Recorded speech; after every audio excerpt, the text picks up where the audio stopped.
Somewhere in the vaults of the British Parliament, there is a recording. A woman standing up, a chamber going silent. 7 words. 7 words that changed British politics forever. And the woman who spoke them died last week. 78 years old, found in her Devon kitchen, murdered. The counterterrorism officers are still working the case. Her name was Ann Widdecombe. And if you are under 30, you probably only know her as a meme. But this woman was something much stranger and more dangerous than that. She was the last woman of a vanishing kind, the one who said exactly what she believed every single time. And that recording of 7 words? It still exists. Rewind. Bath, Somerset. October 1947. Anne Widdecombe arrives in a world of rules and convictions. Her father, a civil servant, disciplined, proper. Certain of himself, her family, evangelical Protestant, the Bible, not a suggestion. And despite all that, they send her to the strictest school in Bath, a Catholic convent. She hates the discipline. She masters every rule. She wins every argument. By 16, she can take any position in a debate and dismantle the opposition. At 18, she reads Latin at Birmingham, then wins a place at Oxford. She joins the Oxford Union. She debates everything. She loses nothing. She also joins the Society for the Protection of Unborn Children at 19. Conviction, not performance. That distinction will matter later. In 1987, she walks into the House of Commons as Conservative MP for Maidstone. For 8 years she climbs. Then the government gives her a ministry she will never escape. 135 prisons. 80,000 inmates. She visits every category of prison. She sees things no briefing paper prepares you for. And then a parliamentary report drops. 1996. Pregnant women in custody. Handcuffed to bed rails during labor. The country reacts with outrage. Questions thunder across the chamber. And the minister stands at the dispatch box.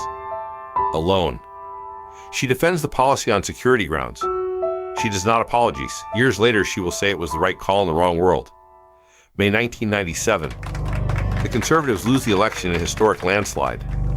Now the party tears itself apart looking for a new leader. One man steps forward, her old boss from the Home Office. The Home Secretary she served under. He expects her support. They worked together for years. She doesn't give it. Instead, she walks into the chamber on a Tuesday afternoon and she speaks. She tells the chamber that she has always detected something of the night about him. 7 words, no louder than a conversation. The chamber laughed, then stopped, then understood what had just happened.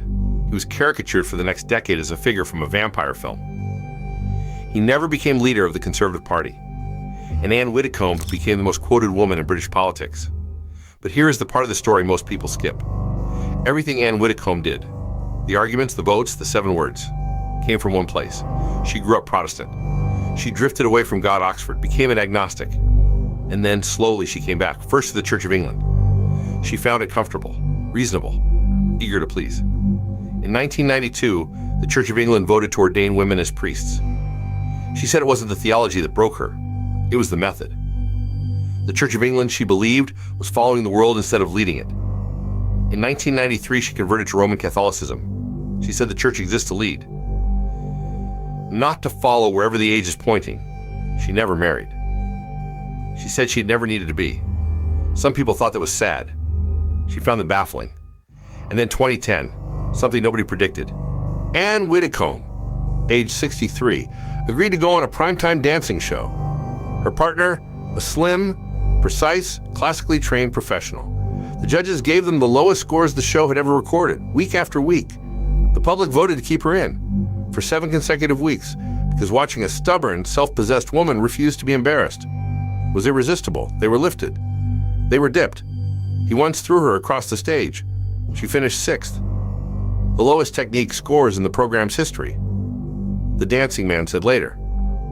She was the most fun he ever had on that floor. The country that disagreed with almost everything she believed decided they loved her anyway. She retired from Parliament in 2010. Everyone assumed that was the end. It was not the end. In 2019, Brexit tore Britain in half. At 71, she stood as a Brexit Party candidate for the European Parliament. She won. And for 8 months she sat in the European Parliament she had spent years trying to leave. When Britain finally left, she stood on the steps and watched it happen. In 2023, Reform UK made her immigration and justice spokesperson. At home in Devon, between campaigns, she tended her donkeys. She visited Buckfast Abbey when she needed quiet. She called it her safe haven. Then July 2026. On the morning of July 9th, she was found at her home near Dartmoor, 78 years old, bludgeoned to death. A 28-year-old was arrested in Yorkshire within 48 hours. Counterterrorism police took over the case. At the suspect's home, they found communist literature and items of political ideology. Whether this was a targeted political killing is still the question no one has answered. The Prime Minister called her death a huge, huge loss. Her political opponents called it a tragedy. What they meant, whether they knew it or not, was this. When she left, something specific left with her. She was wrong about some things. She knew it and she didn't care. She was never, not once, insincere.